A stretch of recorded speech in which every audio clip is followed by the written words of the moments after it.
Buenas noches, bienvenidos a la edición estelar de Costa Rica Noticias de este lunes 29 de junio. Estamos en vivo a las 7 en punto de la noche. Les agradecemos que nos acompañen y que se informen con nosotros. Soy Ernesto Rivera. La cifra de nuevos casos confirmados de COVID-19 para hoy, lunes 29 de junio, es de 139 personas. Es decir, seguimos muy por encima del límite de tolerancia que el gerente médico de la Caja, el doctor Mario Ruiz, reveló este domingo durante la conferencia de prensa. Si se mantiene este ritmo de crecimiento diario, en 3 semanas la cantidad de pacientes sobrepasaría la capacidad del sistema de salud para atender a las personas en los hospitales. Hoy el informe de la Caja reporta 40 pacientes hospitalizados por COVID, que es la cifra más alta que se registra desde que comenzó la pandemia. 4 de ellos están en cuidados intensivos. La pandemia también está golpeando muy duro entre el personal sanitario de la Caja Costarricense del Seguro Social. 19 funcionarios de la farmacia del Hospital Calderón Guardia resultaron positivos y esto obligó a cerrar la farmacia por 2 semanas para esterilizar el área e investigar el brote. También se registran casos confirmados en el Hospital de Niños y en el Hospital San Juan de Dios. Son días tristes y complicados para la salud y para la economía de miles de personas en Costa Rica. Vamos de inmediato a ver los titulares que preparamos para ustedes. Adelante.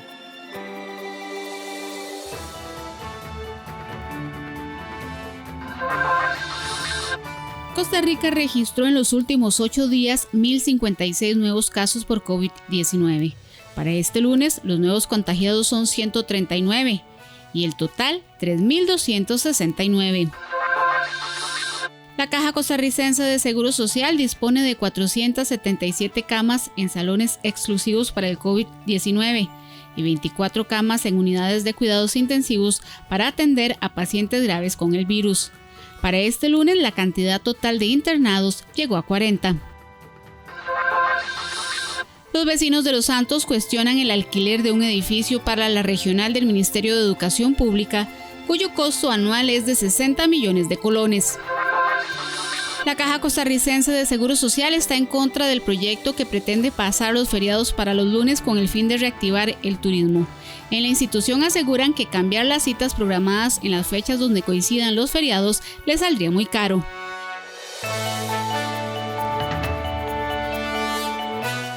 Más de 40 ciudadanos de Nicaragua intentaron ingresar este lunes por la fuerza en la frontera sur de nuestro país. Al no ser aceptados, bloquearon por unos minutos el paso de transportistas que viajaban desde y hacia Panamá. El periodista Andrés Ortiz nos informa. Adelante, Andrés.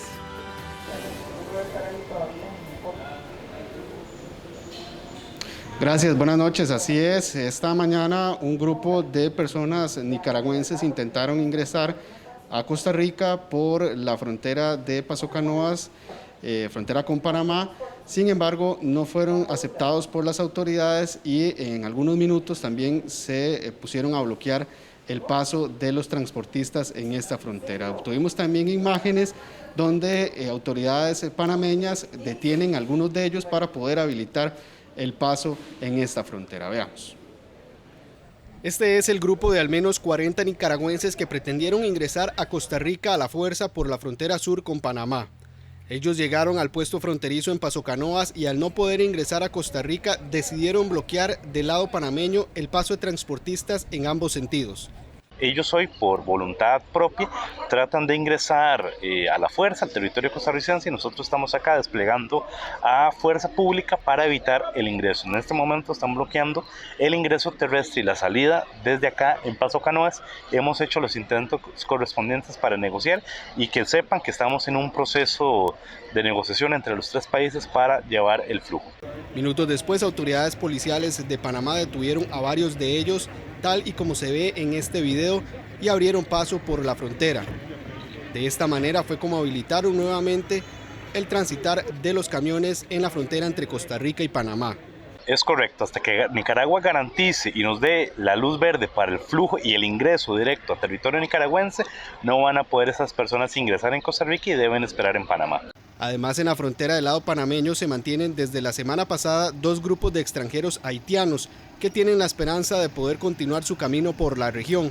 Esta tarde y noche las autoridades de migración de ambos países se reunieron para buscar una solución a estos flujos migratorios y a estos grupos en la frontera.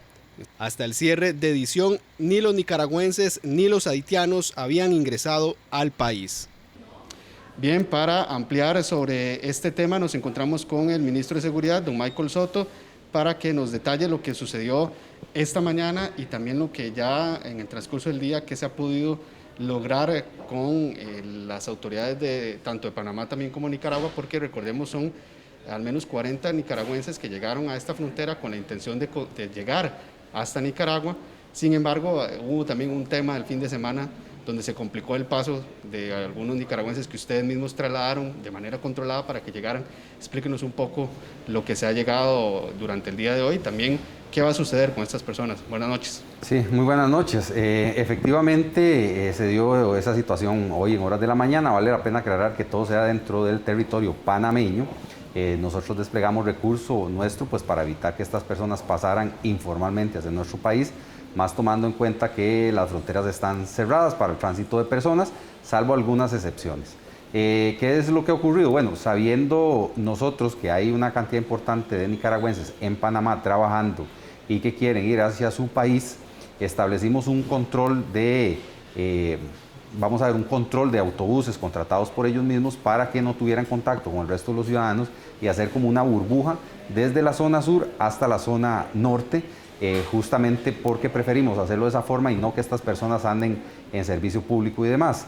Se venía haciendo con una coordinación previa que hubo entre Costa Rica y Panamá, también se involucró a Nicaragua, lamentablemente pues hubo una circunstancia que se dio el fin de semana donde no recibieron a sus propios ciudadanos, los tuvieron así durante algunas horas, pero después se solucionó.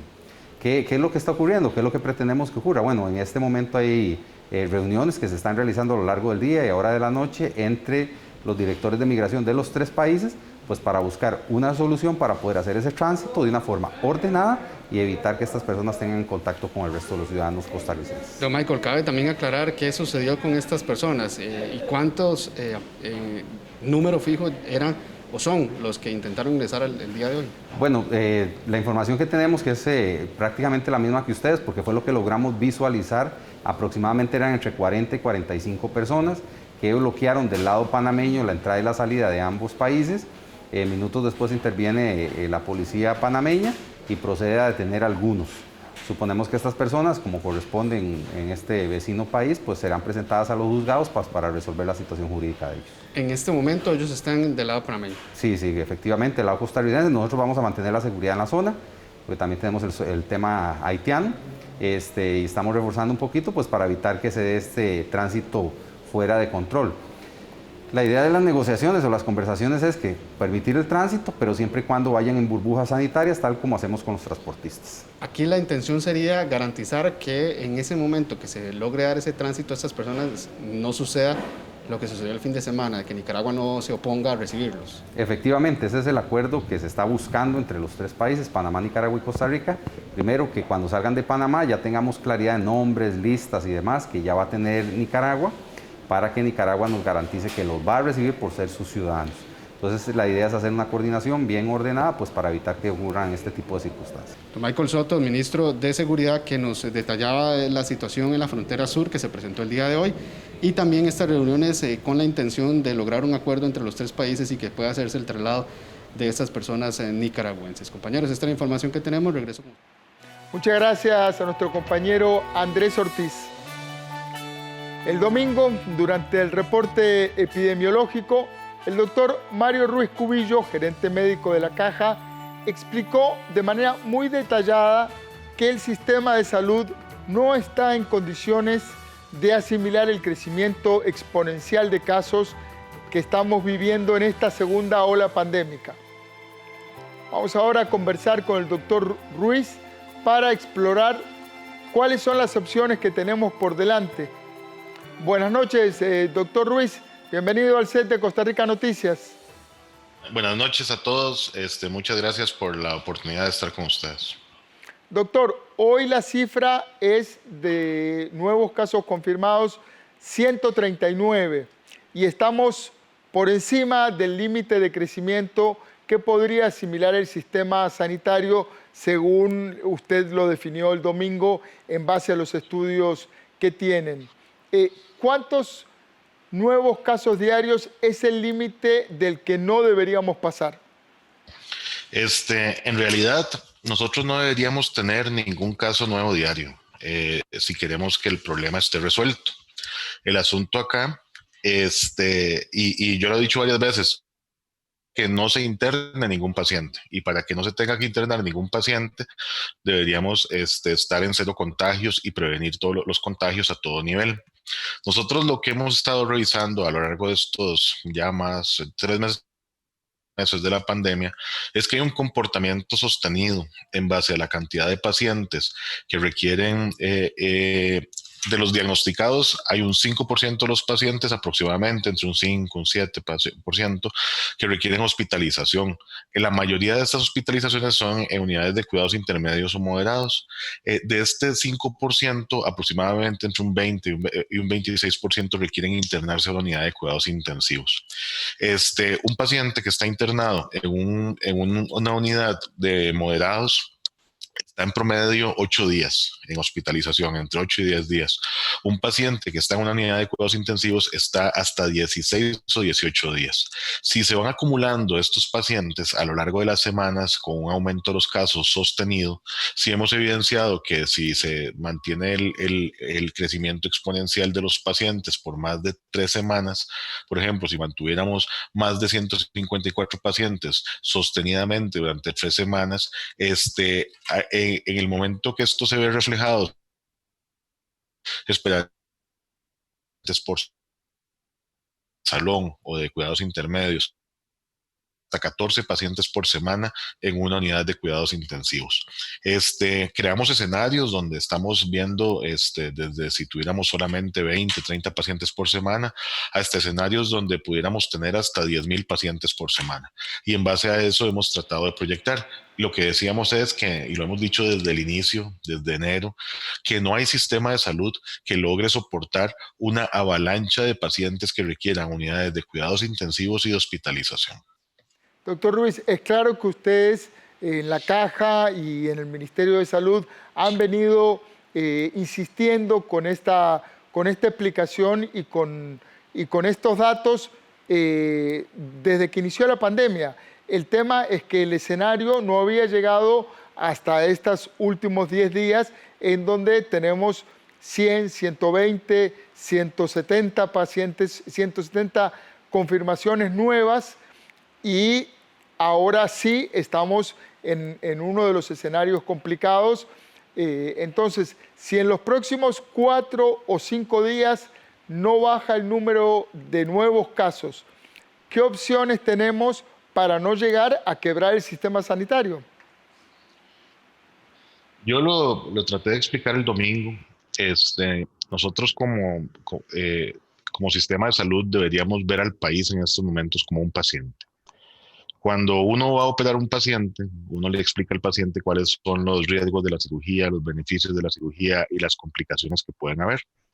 Y uno también le explica al paciente que si toma ciertas medidas antes de la cirugía, es más probable que la cirugía salga bien. Por ejemplo, que haga ayuno antes de la cirugía o que se cuide, que no fume, por ejemplo. Aquí hemos recalcado durante mucho tiempo la importancia de la prevención. la importancia de que podría complicarse el entorno y aparentemente, si los casos siguen creciendo de la forma exponencial que están creciendo, podría complicarse. Pero también tenemos que entender la importancia de que un paciente, si es una analogía de un paciente, también es muy importante el mantener la productividad y el empleo.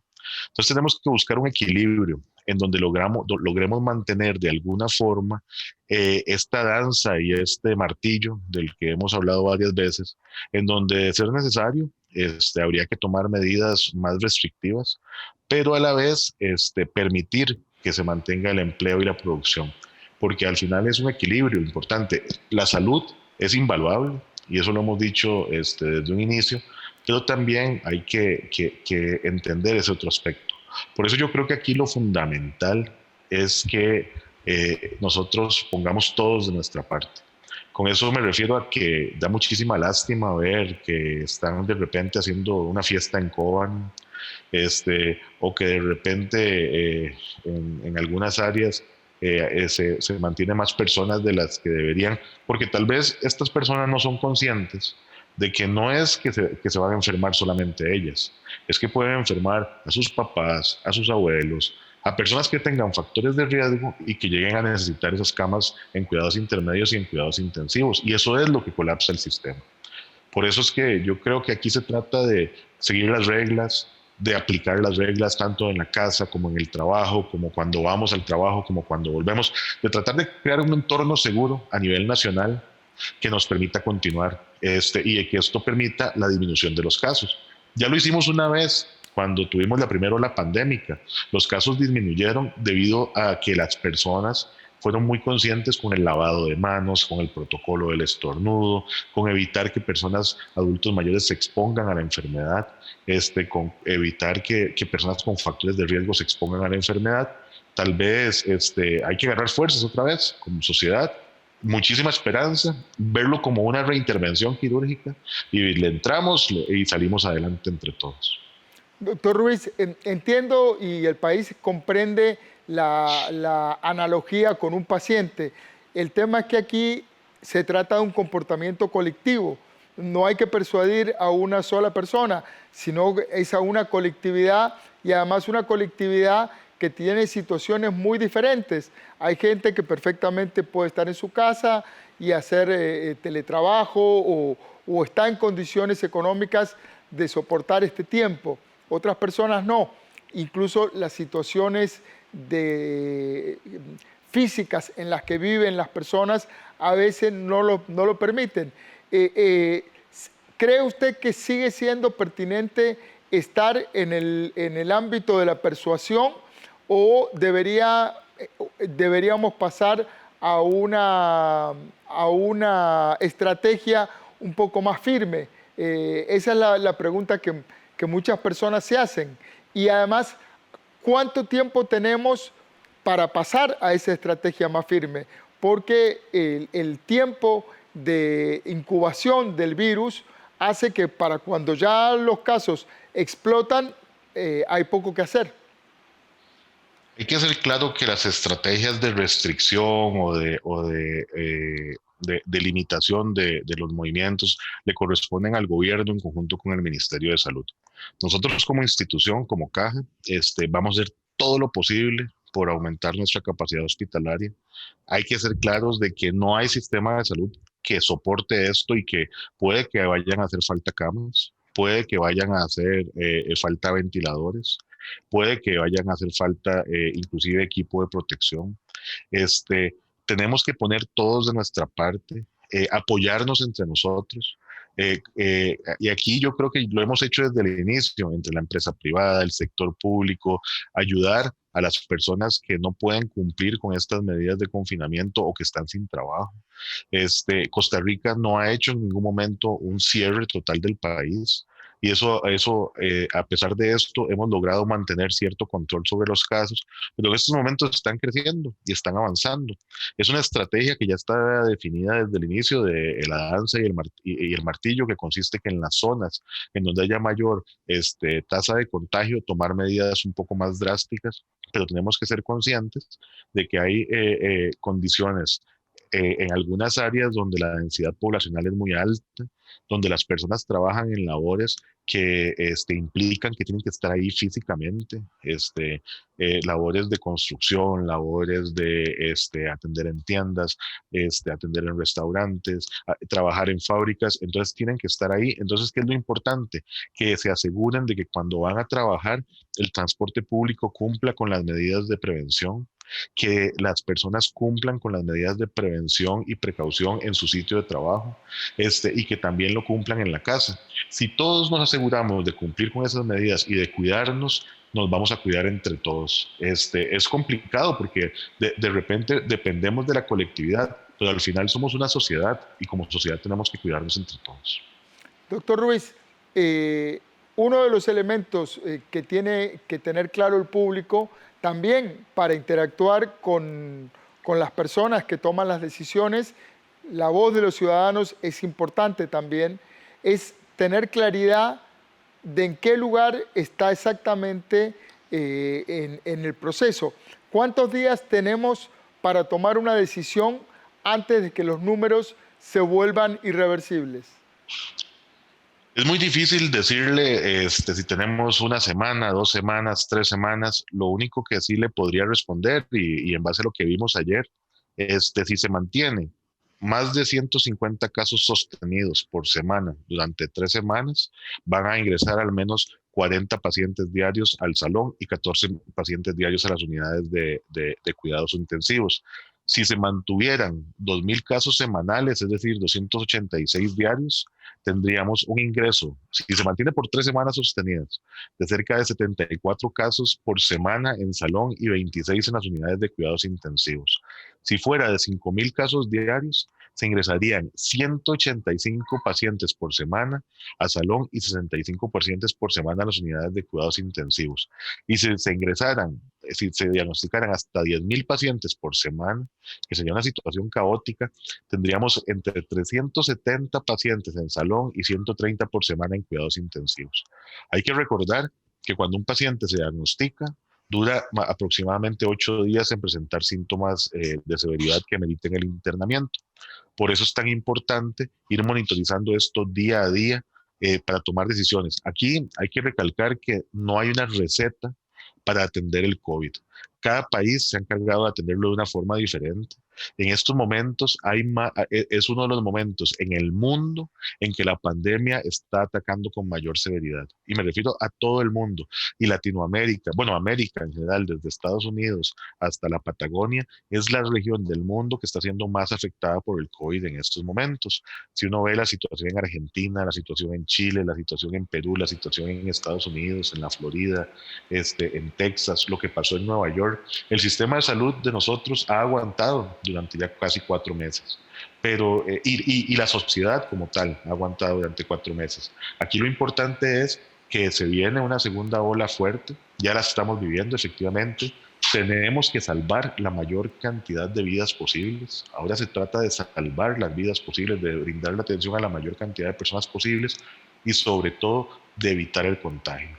Nosotros en la caja estamos haciendo tamizajes en Pavas, en Desamparados, en la zona norte. Estamos tratando de detectar la mayor cantidad de pacientes posibles. Pero entonces, como sociedad, tenemos que poner de nuestra parte y si vamos a trabajar, asegurarnos de llevar la mascarilla, de llevar la careta, de lavarnos las manos, de si estamos resfriados, no ir a avisar que estamos resfriados y asistir a algún servicio de emergencias, de si presenta síntomas, asistir inmediatamente a un servicio de emergencias para ser valorado, de cuidar a las personas adultas mayores con factores de riesgo. Tenemos que cuidar a nuestros abuelitos como si fueran oro. Ellos fueron los que nos criaron a nosotros. Entonces tenemos que cuidarlos como cuando ellos nos cuidaban a nosotros pequeñitos. Y así, poco a poco, los casos van a ir disminuyendo y vamos a estar en un periodo de más tranquilidad. Hay que recalcar que esto no va a terminar hasta que tengamos una vacuna. Y de ahí la importancia de cuidarnos, de adaptarnos a vivir con el COVID de una forma saludable. Doctor Ruiz, le agradezco mucho su tiempo. Sé que está desde buena mañana atendiendo medios de comunicación, así que valoro mucho el tiempo que nos dedicó a esta hora en las noticias de Canal 13. Muchas gracias al doctor Mario Ruiz. A las órdenes, estamos a las órdenes en el momento que sea necesario. Aquí lo importante es que todos entendamos que esto lo vamos a sacar adelante juntos, uniéndonos como nunca, como sociedad y demostrándole al mundo de qué está hecho los costarricenses. Hasta luego. Muchísimas gracias. Un momento de extrema fragilidad en la lucha contra el COVID-19. A las 7 de la noche con 25 minutos nos vamos a la primera pausa comercial y ya regresamos.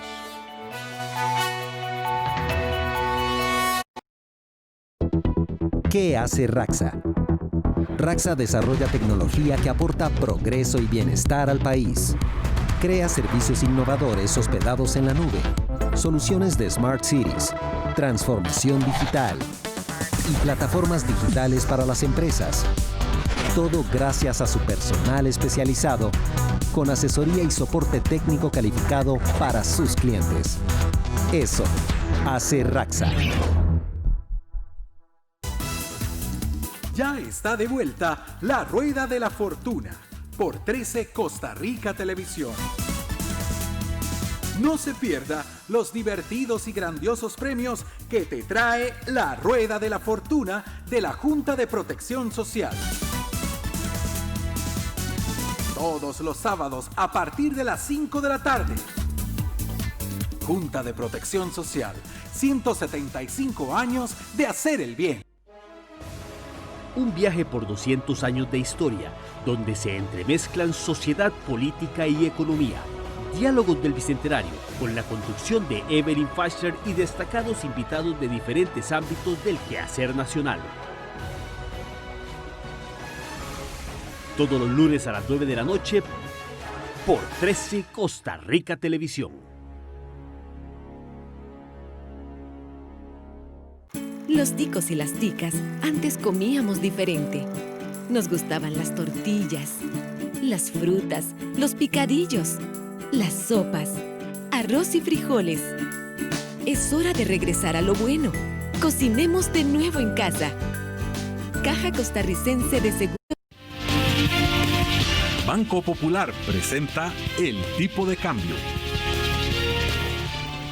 7 de la noche con 27 minutos y estamos de regreso en la edición estelar de Costa Rica Noticias. Vamos ahora a ver el precio de la divisa estadounidense para hoy. El precio de referencia del dólar para la compra, 577 colones con 49 centavos. El precio de referencia para la venta, 583 colones con 67 céntimos. Banco Popular presentó El Tipo de Cambio. Costa Rica registró 1.056 casos nuevos de COVID-19 entre el lunes 22 de junio y hoy lunes 29. Para hoy, los nuevos casos son 139 y los totales 3.269 casos. Nuestra compañera Eisel Chacón Cordero nos trae el detalle de esta información. Buenas noches, Eisel. Buenas noches, don Ernesto, ¿cómo está? Muy bien. Bueno, antes de empezar la sección de datos, le voy a preguntar si tiene equipo favorito para la final de hoy en la noche. Por razones de equilibrio periodístico, no voy a emitir opinión sobre el tema. Ok, don Ernesto, le pregunto esto porque hoy el ministro de Salud, Daniel Salas, hizo un llamado a la población para que disfruten de la final de fútbol sin romper su burbuja social y así evitar el incremento de casos de COVID-19 en el país. El ministro de Salud, Daniel Salas, aprovechó la conferencia de prensa de este lunes para hacer un llamado a la población para que disfruten de la final de fútbol sin realizar celebraciones fuera de su burbuja social. Salas felicitó a la ciudadanía por el comportamiento que se dio en el partido de la semana anterior y espera que esta no sea la excepción. Recordó que en un momento como estos, donde los casos vienen en incremento, romper las burbujas sociales podría ocasionar un gran riesgo. El asunto de la burbuja social que tanto le hemos estado hablando, que en realidad es reunirnos o agruparnos con el núcleo cercano, con la gente que normalmente estamos en contacto. Eso está ya garantizado que en la medida que eso se rompa, empieza a haber más casos, empieza a haber más transmisión y va a haber más casos graves y puede llegar al escenario justamente que nos planteaba el doctor Ruiz, en el sentido de que haya un colapso de los servicios de salud. Hemos percibido y hemos visto justamente que muchas de esas transgresiones se están dando en lugares privados, en lugares personales privados. Y yo sé que mucha gente lo hace pensando en que no va a ocurrir nada, pero así es justamente como ocurren los efectos nocivos de la pandemia en las diferentes sociedades.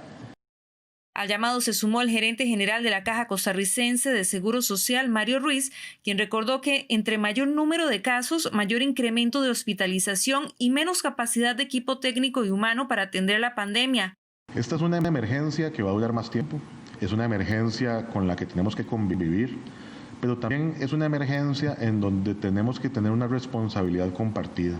Yo lo dije ayer y lo he dicho hoy en varias ocasiones, esto es como si hubiera un paciente que tiene una enfermedad muy complicada y entre el paciente y la familia tienen que ayudarle para salir adelante. Aquí el paciente es el país y la familia somos todos nosotros en la sociedad, donde tenemos que buscar la forma de mantener el empleo, la producción, pero también mantener la salud. Y para esto tenemos que asegurarnos de que todos cumplamos con las reglas básicas mínimas de seguridad y de salud. El ministro de Salud también informó que este martes se dará a conocer los datos del testeo que se llevó a cabo hace algunos días en el sector de Pavas. Este lunes más de 30 personas se encuentran hospitalizadas en el Centro Especializado de Atención de Pacientes COVID-19, conocido como CEACO. Además, 64 funcionarios del Hospital Calderón Guardia fueron enviados a cuarentena y 19 se registran como positivos con el virus. Debido al incremento de casos de COVID-19 en el país, este lunes se registraron 30 pacientes internados en el Centro Especializado de Atención de Pacientes COVID-19, CEACO. El gerente médico de la Caja Costarricense de Seguro Social, Mario Ruiz, manifestó que 30 de las 88 camas disponibles en el lugar ya están ocupadas. Además, recalcó que como parte de una nueva estrategia, todos los pacientes COVID-19 se están trasladando al CEACO y conforme aumente el número de pacientes, así tendrán que incrementar el personal. Precisamente para este lunes se contrataron enfermeras, terapistas respiratorios y técnicos de patología. Además, se espera el traslado de nuevos pacientes en las próximas horas, los cuales no han sido contabilizados hasta llegar al centro médico. Este aumento de personal va a ir de la mano del aumento en la ocupación que se dé en las camas. Tenemos 88 camas, en estos momentos ya llegamos a una ocupación de aproximadamente 30. Hay que ver cómo termina hoy la ocupación, porque en estos momentos se están realizando varios traslados. De hecho, se está trasladando un paciente de Ciudad Ney, se están trasladando creo que 2 pacientes del Hospital San Juan de Dios y otros pacientes de otras zonas. Estos pacientes no se toman en cuenta en el conteo hasta que ya estén ingresados. El gerente médico de la Caja también informó que el Hospital Calderón Guardia registra a la fecha un total de 19 funcionarios infectados por COVID-19. Ruiz explicó que ante el caso positivo que identificaron la semana pasada se realizó un barrido epidemiológico en donde se envió a 64 funcionarios a cuarentena, 19 de ellos ya positivos con el virus. Tras los estudios efectuados por el centro médico, el foco de contagio del primer caso se dio fuera del hospital. El jerarca anunció que desde este lunes y durante 2 semanas se les está solicitando a los pacientes de consulta externa entregar las recetas en OSEBAIS de sus comunidades.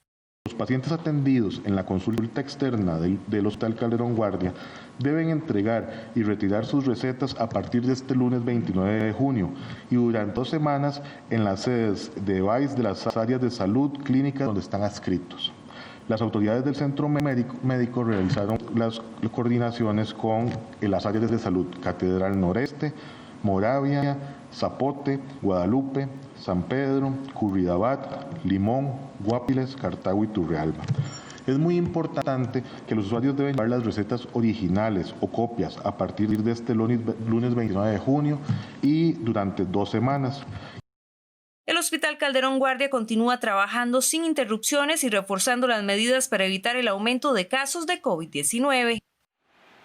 7:34 p.m. A esta hora hacemos el repaso de los principales datos dados a conocer hoy por el Ministerio de Salud sobre la nueva cantidad de casos positivos con COVID-19 en el país. Como ya ustedes lo han escuchado, para hoy se registraron 139 nuevos casos positivos. El total de acumulados es de 3.269.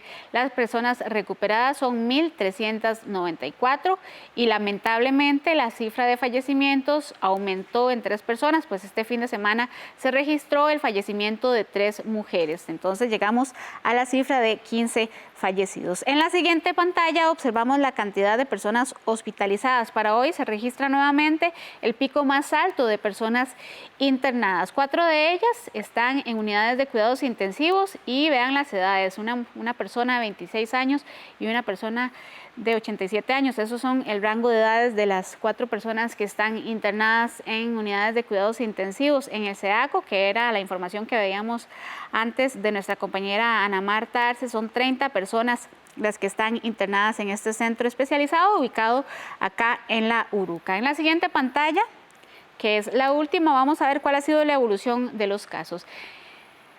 En los primeros 3 meses, específicamente a los 83 días, acumulamos 1.000 casos. Los segundos 1.000 casos, es decir, al llegar a los 2.000, bastaron solamente 21 días para acumular esos 1.000 casos. Y lamentablemente, en solamente 8 días hemos acumulado un total de 1.056 casos. El lunes anterior, el lunes 22 de junio, a hoy 29 de junio, acumulamos 1.056 casos nuevos. Estos son los datos que nos da el COVID-19 hoy, lunes 29 de junio, cuando también estamos a muy poco ya de concluir, don Ernesto, un nuevo mes con esta pandemia en Costa Rica. Así es, un escenario que aunque habíamos anticipado, muchas personas hablamos de la importancia de mantenernos en un crecimiento que no fuera exponencial.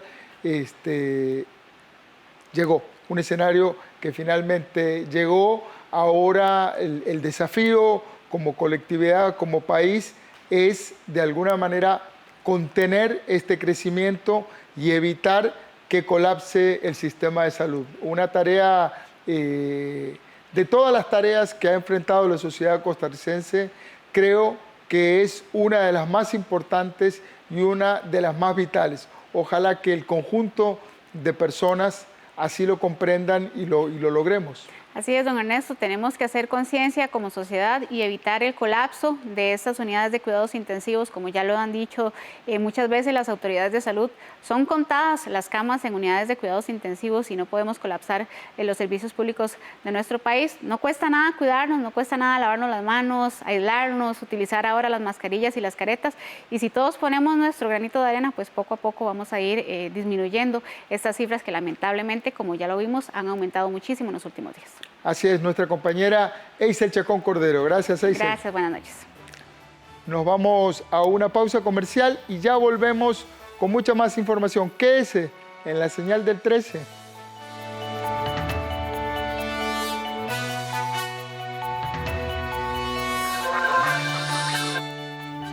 Los vecinos de Los Santos cuestionan el alquiler de un edificio para la regional del Ministerio de Educación Pública, cuyo costo anual es de 60 millones de colones.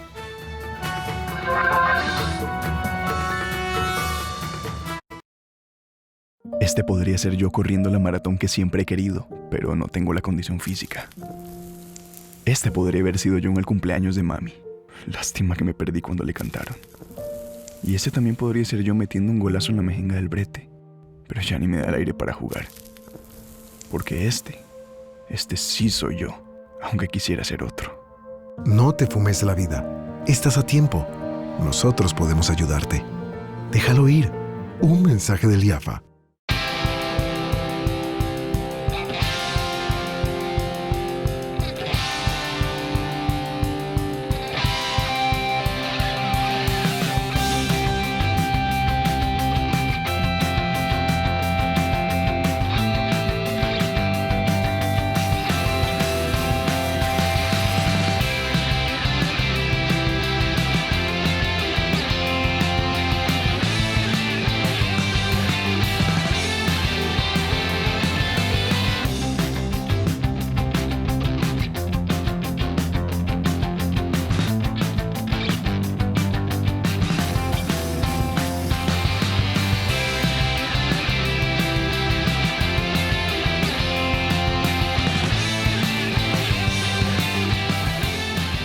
Trabajamos para usted.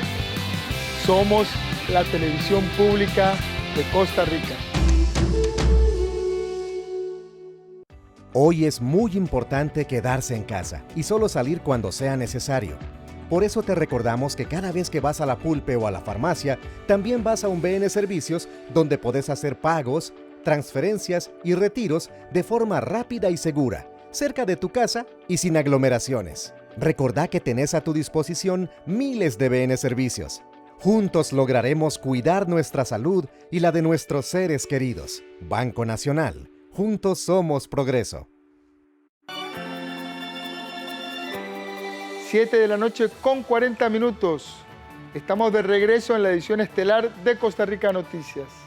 Los vecinos de Los Santos cuestionan el alquiler del nuevo edificio para la Dirección Regional del MEP, que tiene un costo de 60 millones anuales. Sin embargo, el director regional asegura que la gestión inició desde el 2014, pues la infraestructura actual los tiene hacinados y la atención al público por la pandemia les resulta imposible. Vecinos de la zona de Los Santos están preocupados por información que circula en redes sociales sobre el traslado de la Dirección Regional del Ministerio de Educación, que opera en la antigua Escuela de Guadalupe de Tarrazú desde hace cerca de 8 años. Aseguran que si se está en un local donde no se paga alquiler, ¿por qué se debe pasar a otro donde se gastarían 60 millones de colones anuales en ese rubro?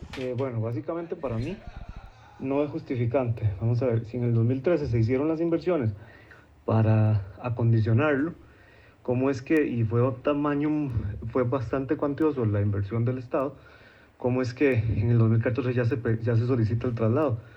Lo del acceso de peatones y de vehículos, eso no tiene ningún sentido. O sea, tan es así que hasta ahora se escucha que es incómodo por eso y que por eso ameritaría un cambio. Lo del hacinamiento no es cierto. Según la información que yo tengo, cuando está los únicos días que está, digamos, con el personal completo en época normal, no de pandemia, es el día lunes y hay horarios para el almuerzo si se habla del comedor. Y lo que está afuera, también la información es que no es que le pertenece a los funcionarios que trabajan en ese lugar, sino son las cosas que recogen las escuelas que están siempre ahí para que lleguen a recogerlo. Comenta el denunciante que tuvo acceso a documentos que confirman que en el 2013 se hizo una inversión de 350 millones de colones para remodelar la estructura, por lo que no ven que haya hacinamiento, ya que no todos los días está la totalidad de los funcionarios. La entrada o el hacinamiento no tiene pruebas para demostrarlo y entonces al final de cuentas es un gasto excesivo que tienen que trasladarse a los costarricenses, punto. Y cualquier otro pretexto que se utilice, pues obviamente responde a temas muy subjetivos de que al parecer a algunas personas no les gusta estar donde están. Tengo información también de las personas que me hicieron las denuncias de que la mayoría del personal no quiere trasladarse. Por su parte, el jefe de directores regionales, Gilbert Morales, dijo que la necesidad del cambio de edificio ya ha sido avalada por diferentes departamentos del MEP, tanto de informática, salud ocupacional, la dirección de infraestructura, equipamiento estudiantil y otras dependencias, por lo cual el presupuesto ya fue aprobado. Cuando hablamos del monto, pues con toda honestidad podemos compartir el dato, no es ningún tema que resulte misterioso, es una información pública, son 4.802.345.000, que ha sido un dato definido por peritos evaluadores que tienen el expertise en el área y ese es el monto que se ha sido tasado para una eventual alquiler del edificio donde se está prontamente mudando la dirección regional. Ahora, cuando se habla de tiempos de crisis, coincidimos plenamente. Todo el país ha venido enfrentando tiempos de crisis, eso lo conocemos. Sin embargo, pues la crisis es una situación que está latente y que siempre estará latente en este país, pero sin embargo es un tema que también pasa por el suplir una necesidad que es básica. Víctor Hugo Durán, jefe regional del MEP Los Santos, aclaró que no existe ninguna orden sanitaria de desalojo del edificio. Sin embargo, las condiciones actuales de hacinamiento del personal, falta de espacio para acomodar herramientas y equipos, así como una bodega que no es apta para los archivos por la humedad que presenta, además de no contar con un espacio adecuado para la atención al público y mantener los equipos informáticos en un cuarto especial. aunado a la lejanía de los centros de población, una entrada en la carretera de curva que ha ocasionado varios choques y otros motivos, los llevaron a pedir el cambio de sede desde el año 2014. Este ya fue aprobado para trasladarse a un edificio al sur del CTP de San Pablo de León Cortés, que a criterio del DIE cumple con los requerimientos. Es importante, por ejemplo, aclararle al público en general, a la comunidad y a la región de Los Santos, que efectivamente los presupuestos que atienden tanto lo que es la reconstrucción, reparación o remodelación de un centro educativo como el que utiliza el Ministerio de Educación para los alquileres son completamente aparte. No es que se están cogiendo fondos de los que están asignados para reconstruir o reparar o construir centros educativos para darle al alquiler. Es claro que son fondos públicos. Durán aseguró que el proceso de construcción de escuelas y colegios en la zona está en curso y es un tema aparte del alquiler que solicitaron. Entonces, efectivamente, desde el 2014 iniciamos este proceso. Sí, como usted bien nos señala, hemos iniciado esa gestión, pero no de ahora, ni pensando ahorita que los resultados salieran ahora, sino que se efectuó desde el 2014. No hay una orden sanitaria para ya responder puntualmente a su pregunta si es una zona de riesgo. Efectivamente podría mostrarles fotografías donde más o menos en el tiempo que yo tengo de estar 2 o 3 vehículos en esa vuelta han pasado directo aquí y han colisionado contra la sala esta, donde están los oficiales de seguridad. La Escuela de Guadalupe, actual sede de la Dirección Regional del MEP, es una propiedad de la Junta de Educación del Pueblo, por lo que las intenciones del MEP es construir un edificio propio a futuro para ubicar esa dirección regional. La Cruz Roja costarricense confirmó que 4 de sus miembros han dado positivo de COVID-19 durante el pasado fin de semana. Los cuerpos de seguridad de esta organización aseguran que se están haciendo los estudios para buscar el nexo epidemiológico de estos casos. La Cruz Roja costarricense presentó sus primeros 4 casos positivos de COVID-19 durante la pandemia. Los casos se reportaron durante este fin de semana según las autoridades de la Cruz Roja, quienes además señalaron que aún se investigan los nexos epidemiológicos de los contagios. Desafortunadamente ya tuvimos los 4 primeros, 2 la tarde del viernes en el Comité Auxiliar de Atenas, 1 el sábado y otro más el domingo, el sábado en Alajuela y el domingo otra vez en Atenas. Entonces ya tenemos un total de 4. Estamos en el trazo de la huella epidemiológica para determinar por dónde pudo haber venido. De momento, la información dice que pudieron haberlo adquirido fuera y no dentro de las funciones como Cruz Roja. Los cuerpos de seguridad de la Cruz Roja aseguran que si los protocolos establecidos se cumplen a cabalidad, no tienen riesgo de contagiarse de COVID-19 en lo que significa la prestación de los servicios.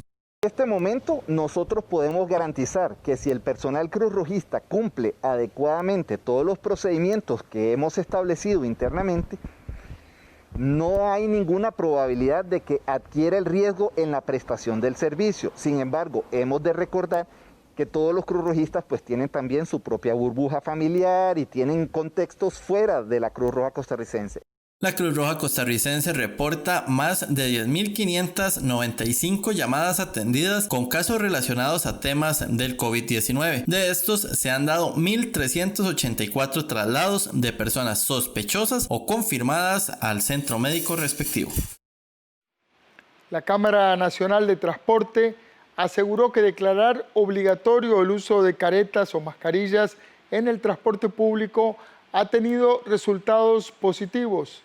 No obstante, el Consejo de Transporte Público reiteró que las medidas de distanciamiento social no serán aplicables en los autobuses debido a dificultades en la demanda de estos vehículos.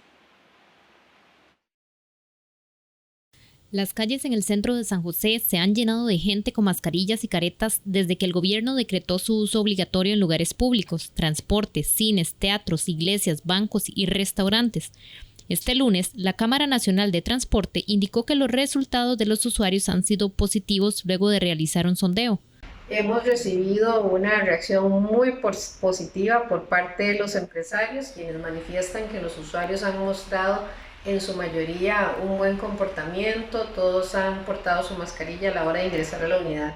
Sin embargo, se han dado un par de casos aislados de personas que no utilizaron la mascarilla y no se les permitió el acceso, y otros que estando ya dentro de la unidad, pues procedían a quitarse la mascarilla, a lo cual el chofer hizo la advertencia respectiva. Algunos vendedores del centro de San José aseguran que la gente se ha acercado a comprar estos objetos más que antes. Han estado pues comprando, sin embargo se sigue viendo bastante gente que no las está utilizando o que no las está utilizando correctamente, ¿verdad? Gente que tal vez se tapa solamente la zona de la boca, incluso que nada más tapan la barbilla. Entonces, digamos, sí, podrán comprar, estarán pues llevando su protección, pero si no la están usando de forma correcta, también es algo bastante inútil hasta cierto punto. Bueno, y esta tarde hemos hecho un recorrido por el centro de San José para verificar que la gente esté cumpliendo con el llamado del gobierno a utilizar mascarilla o careta obligatoria. Hemos visto que sí, que la mayoría de la gente está acatando, aunque hemos visto también algunas excepciones. También hemos conversado con algunos choferes de autobús, quienes nos comentaron lo siguiente. Ha sido excelente, sí. ¿Todos los usuarios utilizan, algunos que usted haya visto que no la utilizan?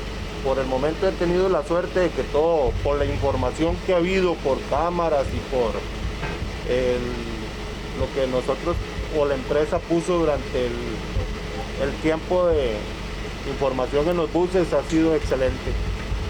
El Ministerio de Salud aseguró que a pesar de estos lineamientos, existe una población que no podrá atender esta obligación, entre ellos personas con discapacidad, niños menores de 3 años o personas con algún tipo de impedimento, siempre y cuando conste en un dictamen.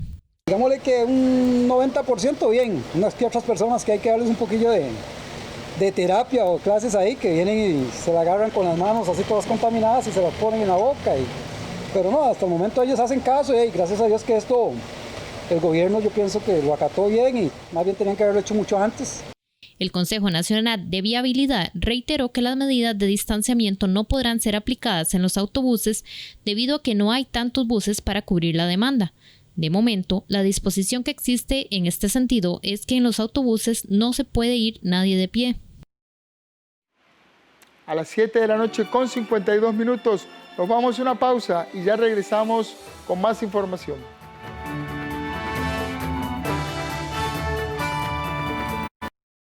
En tiempos difíciles, seguimos trabajando por su bienestar. En el Banco Popular hemos realizado acciones con compromiso y solidaridad. Más de 82,000 arreglos de pago, donde miles de familias y pequeñas empresas obtuvieron el beneficio solidario. En apoyo al bono proteger del gobierno, el banco habilitó más de 109,000 cuentas nuevas de ahorro a clientes que no eran bancarizados. Continuaremos trabajando por el bienestar de todas las personas trabajadoras. Banco Popular y de Desarrollo Comunal. ¿Tenés alguna consulta, comentario o reclamo sobre nuestros servicios? SINAR te escucha. Ponete en contacto con la Contraloría de Servicios porque con tus críticas, vos ayudás a mejorar la programación, las producciones y la calidad de la señal que recibís de nuestros medios. Comunicate vía correo electrónico, por teléfono o a través de la página web. Contraloría de Servicios, un contacto directo entre el SINAR y vos. AIA trabaja en 23 proyectos de emergencia para aportar más agua al área metropolitana. La inversión es de más de 31,000 millones de colones. Construimos nuevos pozos, tanques y mejoramos las tuberías. A la vez, avanzamos en la ampliación del acueducto metropolitano, una obra de cerca de $500 millones para el beneficio de 650,000 personas. Con su pago puntual, aseguramos el servicio, su salud y la protección ante el COVID-19. Pororo, ¿estás seguro de hacer esto? No te preocupes, esta vez sí va a volar. Ahora se estrellaron contra una montaña. En la granja de mi tío, había un pollo.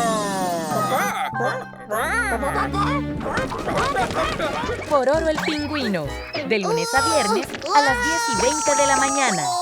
Solo por 13, Costa Rica Televisión. Y estamos de regreso en la edición estelar de Costa Rica Noticias. ¿Cuál es el efecto de procrastinar un emprendimiento? Nos lo cuenta Eduardo Cibaja en la sección Somos de los Mismos.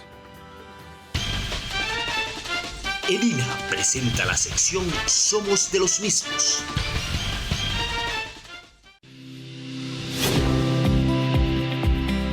Cuando nos encontramos en un nuevo emprendimiento, debemos tratar de evitar prácticas como la de procrastinar.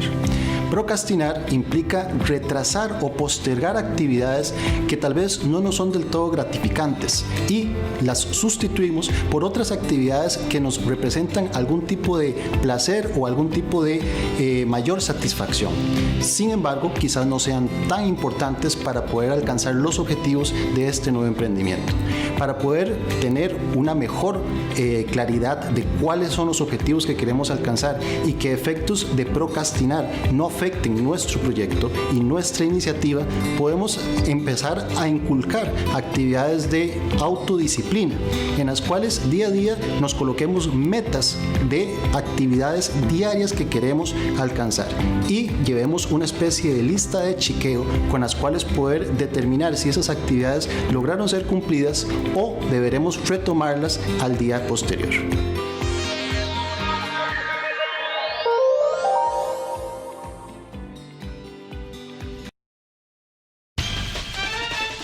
EDINA te presentó la sección Somos de los Mismos. Vamos ahora a un tema más amable. Hemos tenido una edición muy dura, con muchas noticias duras. Animales en libertad. Esta noche le presentamos a la tortuga angonoca. Es una especie endémica de Madagascar y es considerada como una de las más inusuales del mundo por su forma. Vamos a verla. La sección de Animales en Libertad llega a ustedes gracias al ICT.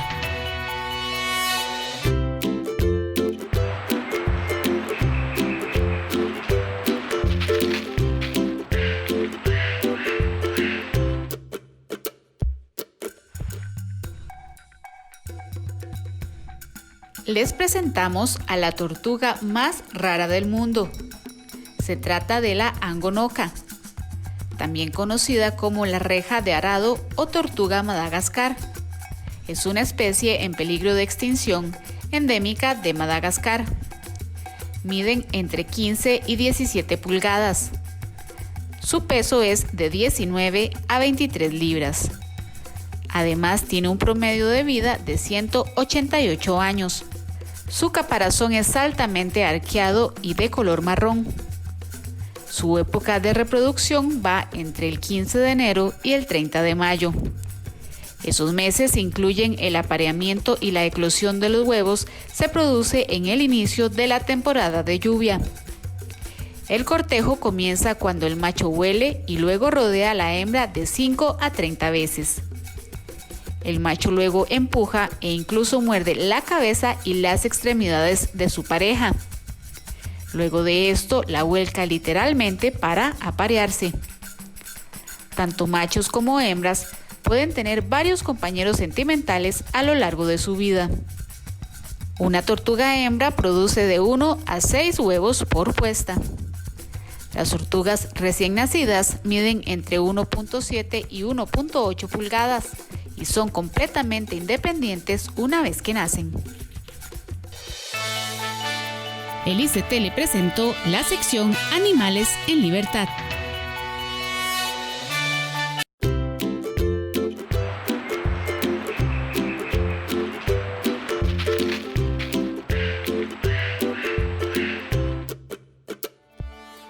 A las 7 de la noche con 59 minutos llegamos por hoy al final de esta edición estelar de Costa Rica Noticias. Muchas gracias por informarse con nosotros. Trabajamos para entregarle noticias con balance y contexto.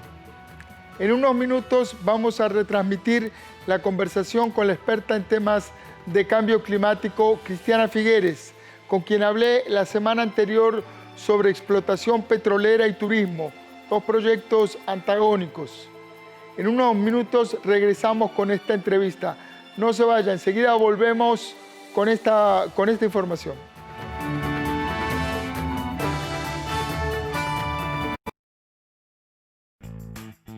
Para el BCR, su salud va primero. Evite el contacto al pagar. Utilice la pulsera